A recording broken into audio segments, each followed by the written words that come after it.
Tribuners, belasan titik lubang jalan di Terminal Binaya Masohi tak tersentuh perbaikan.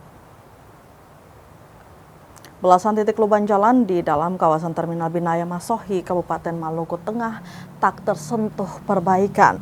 Kerusakan jalan itu persis berada di tengah-tengah area terminal yang berlokasi di Jalan Abdullah Solisa, Kota Masohi. Pantauan Tribun.com di lokasi Senin 15 September 2025 sekira pukul 11:30 siang, belasan lubang jalan tersebut telah tergenangi air.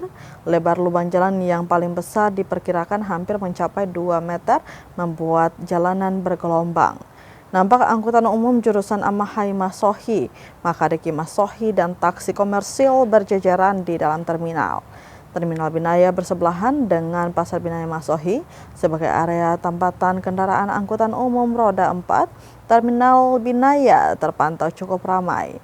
Salah seorang supir angkutan umum Ardiantola Kasim, 45 tahun, menuturkan bahwa kondisi jalan rusak itu sudah berlangsung lama.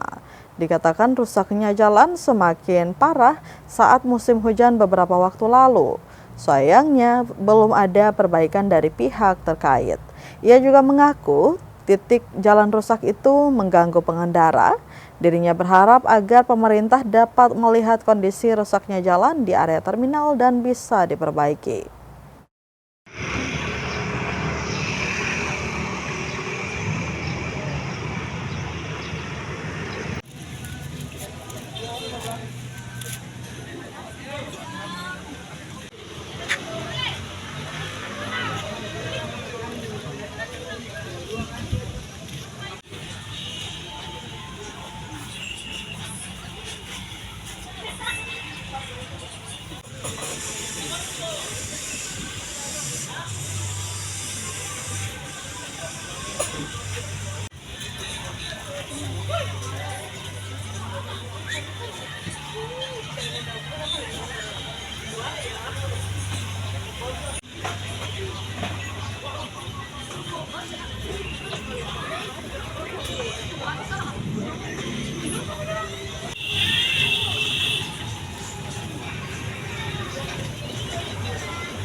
Download Tribun X sekarang, menghadirkan lokal menjadi Indonesia.